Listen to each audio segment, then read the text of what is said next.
In this tutorial, I want to take a look at the Excel financial functions, at least some of the more commonly used ones that may fit into your life a little bit. The first one I want to talk about is the payment function, PMT.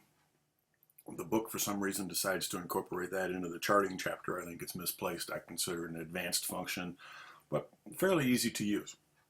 When you're using the payment function, you usually use it in one of two ways. So I'm going to do two examples here. Payment function allows you to calculate what your payment would be for a given loan with a given interest rate over so many years. Typically the payments are calculated in months, though if you wish you can calculate them weekly payments, quarterly payments, annual payments, however you want, but I'm just going to do them as a monthly payment. So for this first thing, let's say that you go to the bank and you decide that you need to borrow some money and $10,000 ought to cover you. Maybe it's a home improvement loan or something like that. You need $10,000. The bank looks at you and said, okay, you've been around, been a customer of ours, but this is an unsecured loan, so we'll give you 5.5%. And you'd like 4 years to pay that back. Right. The payment function needs those three pieces of information. So let's take a look at the payment function. I'm going to use my FX button again the first time. Until I get comfortable with functions, I typically use the dialog box. And I need PMT. Volcker said that's the name of the function. There it is. Looks like there's 5 things. I have never used these bottom 2 in the payment calculations, so we'll just fill these things in here. The rate is this, and this is where most people make a mistake. This rate, interest rates that banks quote you, that car companies quote you, mortgage companies quote you, are typically annual interest rate. This is 5.5% per year. Well, we're making monthly payments. Those two inputs are of different types. There's years and there's months. So we need to convert our interest rate into months. And luckily it's simple to do. You just divide by 12. So we're paying 0.004 or 4.5% interest per month. So that's the key part when you're using the payment function. Make sure that all of these inputs are in the same units, months typically. All right, so if your interest rate is normally provided as an annual interest rate, convert it to a monthly interest rate. NPER, you can read down here, is the number of payments, the number of periods that you're going to be paying.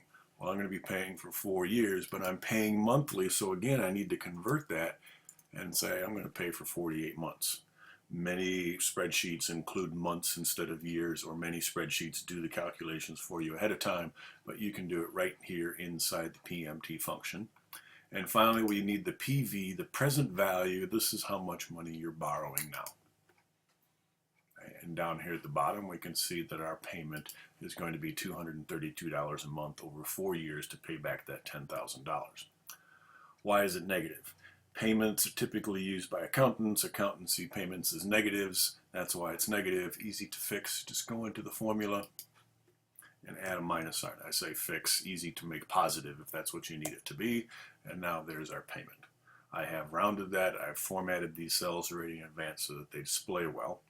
One thing that's often interesting is to find out, all right, if I pay $232.56 a month, times 4 years times 12 months a year, how much am I actually going to pay for this $10,000 that I borrowed? I'm going to pay $11,000 for it. So you're basically paying $1,163 in interest. So the payment function might come in very handy for those kinds of things. Another way you might see it is with the payments per year listed as a separate input. We're going to use that in our payment function. How much we're going to borrow? Well, this time let's buy a house. Let's say we found something that's $160,000. It keeps our interest. And again, our bank kind of likes this, so it's giving us a decent rate. If that's not a decent rate, I apologize. And normally for home loans, it's 30 years. 12 payments per year. What's the monthly payment? Again, we use the PMT function. Now that we have a little bit of experience with it, we can press tab and we can read underneath that the first thing they want is the rate divided by, and I'm going to divide by the payments per year. So since that's available to me, instead of typing the actual number in, I'm going to use that. And when we're done here, we'll actually change that and see how the formula changes. So there's my rate, comma, How many periods? 30 years times the number of payments per year. So what's different here is instead of typing the 12, we're referencing a cell. That's the big difference. Comma. And finally, what's the present value? $160,000. While I'm at it, put my cursor at the beginning and immediately put a minus sign in there because I don't want to see the negative value. So my house payment, at least on the mortgage, is going to principal and interest to be $778.10. For those of you looking to buy a house, don't get terribly excited. Don't forget, you gotta have a down payment. Don't forget, you gotta have insurance and you gotta pay property taxes. That's probably well over $1,000 by the time you get done. Once again, how much am I actually paying for that house if I make 360 payments times that? Should be able to, I can't copy that formula because the cell references aren't in the same place, but still easy. Take the payment times 30 years times 12 payments a month. Enter. Ouch. $283,000 is what you're actually paying for that house. That's $60,000. That's $120,000 in interest on a $160,000 house. Painful. One of the ways people will try to improve on that is to make payments every 2 weeks instead of every month. Right? And in most years, there are 26 payments that way, so you're actually making a couple extra payments. And let's see what that does if I do 26 payments instead. So let's just park it next to it here. And no, I don't think I even want to do that. Let's just change this one. I'm going to copy these. I don't know if you know about this. I'm going to copy those to the clipboard. Just for reference purposes, I'm going to paste them in over here, but I'm only going to paste the values, not the formula. So this is not the formula that's pasted. It won't change. Then I'm going to change the number of payments per year to 26. And let's see what happens. Okay. The amount of the house didn't go down by too much, but the payment did. If we double this, roughly 2 payments a year, or 2 payments a month, that's $726 a month versus $787. So you can actually save a little bit by making extra payments.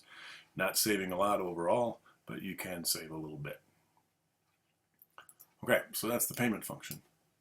The book doesn't cover these other two that I'm going to cover, but I think they come in handy, so let's talk about them. They're very similar to the payment function, so they should go pretty quickly. The next one is the future value function. If I make an investment, let's say you've decided to invest $500 a month, and you expect the stock market to pay you in the neighborhood of 6% a year. That might be stretching it, but who knows. And you're young, so you don't plan to retire for another 40 years. If you make these kind of investments and you can get that interest rate, how much money will you have? The future value function is very similar to payment, so I'm just going to type it. Future value. It wants the rate. Again, everything has to be the same. I'm making $500 monthly payments. So the 6% needs to be divided by 12. The years needs to be multiplied by 12. And the payment is $500 a month.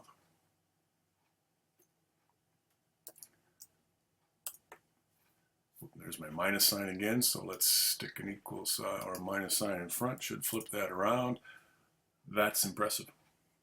If you invest and don't touch that money and you get your 6% after 40 years, you'll have almost $1 million. Get a little lucky and this bumps up again, you should be able to get to being a millionaire. Of course, 40 years from now, a millionaire won't be much. Okay. So you can experiment with those kind of things. And maybe right now you're young and you can't afford that much, but you can start with $200. And if you never bump that up, you still got close to $500,000. So that's good to know. Handy function. What's my money worth if I invest it and expect to get this kind of interest rate for this many years? Finally, the number of periods. This calculates the number of periods it's required to save. Let's say that you want to buy a fancy 3D 65-inch whatever TV, and it's going to run you $3,500. And how long would it take you to save for that if you put away $150 a month? Your interest rate, let's say the bank gives you a bonus and they pay, this is pretty high, 2.5%. Let's simplify the math a little bit. If I make this $100, I would expect it to take 35 months, $100 with no interest to get there. How long does it really take? Here we do the number of periods. Number of periods function, n per. And notice it's pretty much the same. First thing it wants to know is what's the rate. Here's the rate divided by 12. What's your payment? $100. And now we want to know, do we want a present value or do we want a future value? This $3,500 is in the future. It's what I want to save for. So I skip the present value, just type another comma, and then click on this for the future value. Press enter. There's my negative number. It's gonna take 36 months. That's not right.